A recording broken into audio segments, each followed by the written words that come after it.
Hello everyone, my name is Daniel Murillo and this is going to be the Benihana simulation that we have done over the past 8 weeks. This will be my final results for operations management. So this is basically just a compilation of everything that we have done so far, and it will involve what I got from my optimal strategy in the very end. So let's begin. So to start off, my strategy one, these were the strategy one parameters. So the way I went about it, starting with strategy one, I pretty much just took everything that worked best from all the past simulations. I pretty much took the best result from everyone and tried all of those together to see if that would also give me the best overall strategy. So starting off with that, I did a bar size of 63, dining time from open to 7 p.m. was 45 minutes. Dining time from 7 p.m. to 8 p.m. was 45 minutes as well. And dining time from 8 p.m. to 10:30 p.m. was 75 minutes. I had an advertising budget of 2.2. Advertising campaign, I chose to go with happy hour because that's what worked well for me in the last simulation. And the restaurant opening time, I chose to go with 5 p.m. When it came to batching type, I went by tables of 8 from open to 7 p.m. 7 p.m. to 8 p.m. I went with tables of 8 as well. And then for 8 p.m. to 10:30 p.m., I chose to not do any batching whatsoever for this one. So for strategy 2 parameters, I went very similar with the strategy 1. I went with the same 63 bar size, 45, 45, 75, 2.2, happy hour, 5 p.m., tables of 8. And for the batching type from 8 p.m. to 10:30 p.m., I tried to change it up a bit to go with tables of 8 because throughout all the simulations, I have noticed that no batching has never really been the optimal strategy. So that was one reason I chose to make this small change for strategy 2. But I still felt confident in keeping most of the parameters similar to strategy 1 due to the fact that they have worked well in the past simulations. And finally, strategy 3, same thing. I went very similar to the other strategies because I felt confident in what I had chosen originally. But for this one, the only difference I made on this one was the dining time. I chose to make from 8 p.m. to 10:30 p.m. 60 minutes instead of 75. Now, when it comes to the best strategy, it was number 2 for me. Number 1, surprisingly, I was actually pretty surprised that number 1 wasn't the best because I felt all the optimal parameters I chose from the past simulations was the best way to go about it combined together.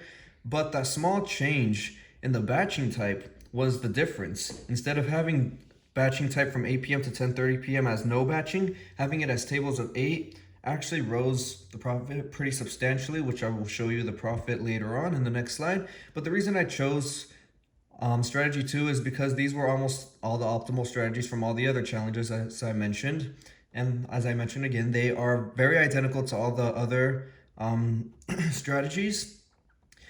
And for challenge 2, I changed that to tables of 8 because I figured, again, batching was never really optimal. Throughout this course, we have never really chosen to use no batching.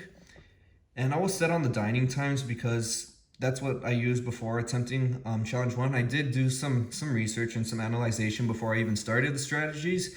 And I tried the challenge again, actually, the one that involved us choosing dining times just to see if that was the best strategy. And I came out with the same answer, so I just chose to keep that for this final simulation.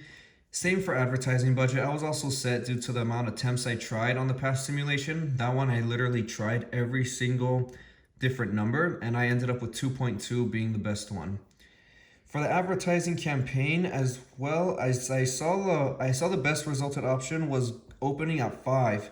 And the reason my mindset with this is that 5 o'clock is when people are going to start trickling in.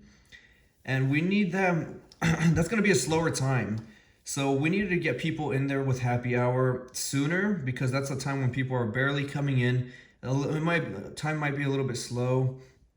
The amount of people coming in might be very slow. So we need to get people in there as early as possible so we can begin getting the majority of the people in and out of there before peak time hits. And if no batching was going to be used, I figured table was 8 was going to be optimal on all the other than no batching, especially having parties of 4 to 8. If you're gonna not use not batching, might as well, in my opinion, use parties of 8 rather than 4 to 8, just so you could try to get as many people in and out as possible. So that was pretty much just my main reasoning for strategy number 2. Like I said, the main difference was just changing batching type 8 p.m. to the 10:30 p.m. to tables of 8 instead of no batching. As I mentioned, again, that no batching has never really been optimal throughout this course. So these are going to be my total results from strategy 2. As you can see from the summary, that we had 170 drinks sold, an average of 6 customers in the bar, 38 max customers. The average wait time was only 7 minutes, which is not bad, but the max wait time was 31 minutes. We only had lost customers of 4, which is actually pretty good, because when I tried it on these other strategies, especially strategy 1, we had several, and several more than 4, I should say. So when we look at the financials, we had $4,436.79 as our revenue. And when it came to the cost of everything, cost of drink, dinner, advertising, labor, overhead, and just the total cost, we ended up with a nightly profit of $608. Now I found this to be the most optimal from the 3 strategies that I tried. At least of course, there might be one that might be even more optimal than this, but I will have to find that out when looking at other people's presentations. But continuing on, so here's the charts that I have from the strategy 2. The customers in the dining room was 103, and that was at a peak time of 8 o'clock. And when it came to the bar, it was also similar. 8 o'clock is when it really went up, which I was actually somewhat surprised, because I felt like happy hour was going to be something that changed that in the bar.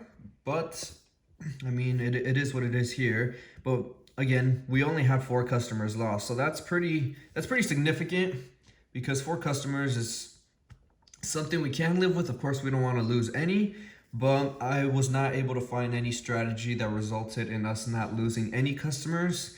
But there might be one out there, so I'm curious to see if anyone else was able to find one of those. And this was just the final chart here for my results of strategy 2. We had 415 dinners served, and it was pretty equivalent to that of the bar.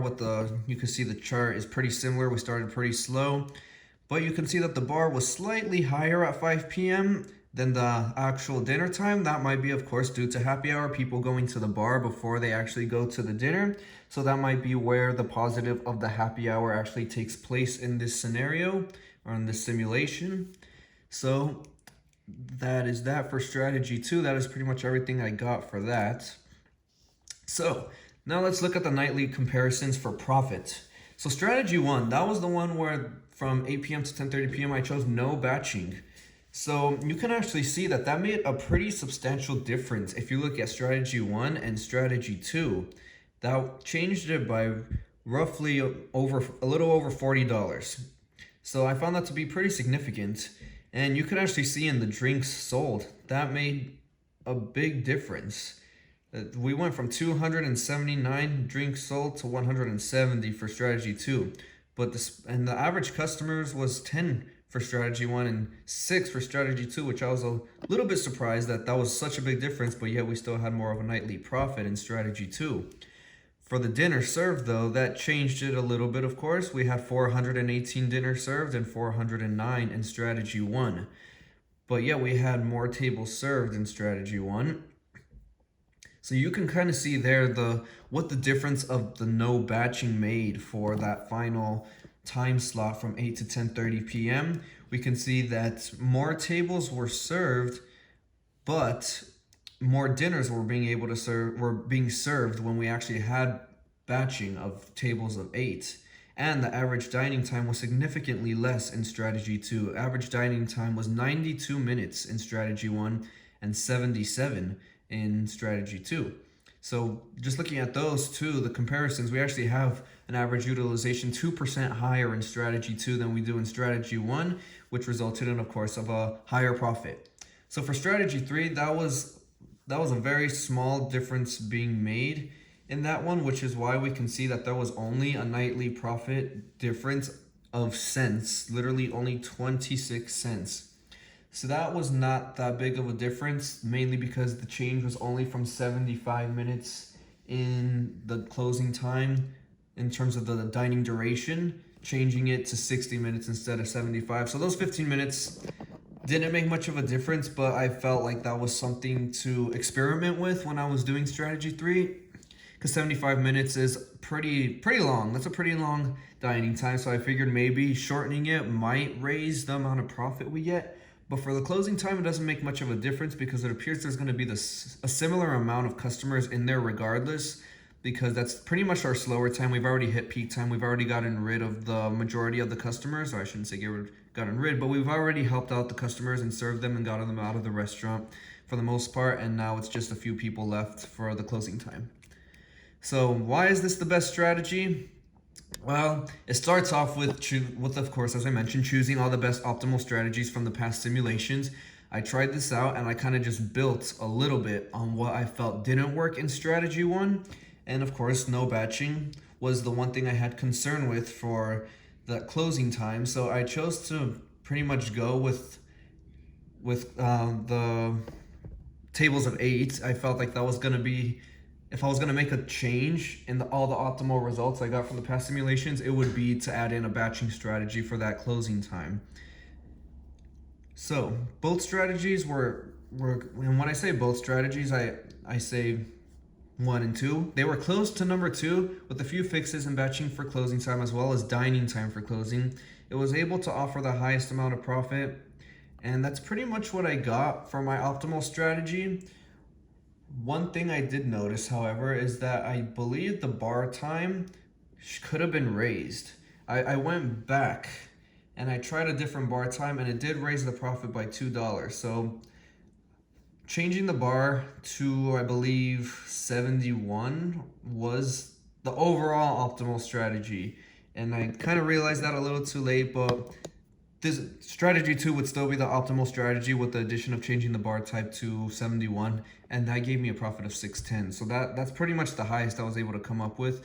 Sorry, it's not in the PowerPoint. That was a bit of a late realization, but overall, strategy 2 is what I was gonna finish off with. And that is pretty much my presentation. I look forward, or let me go to there. That is my presentation. I look forward to looking at everyone else's strategies, and I'm curious to see if there was one like even better, one that gave us a really extra high profit. So I'll be looking at your guys' videos or audio presentation soon, and I look forward to it. Thank you so much for viewing mine, and have a good one.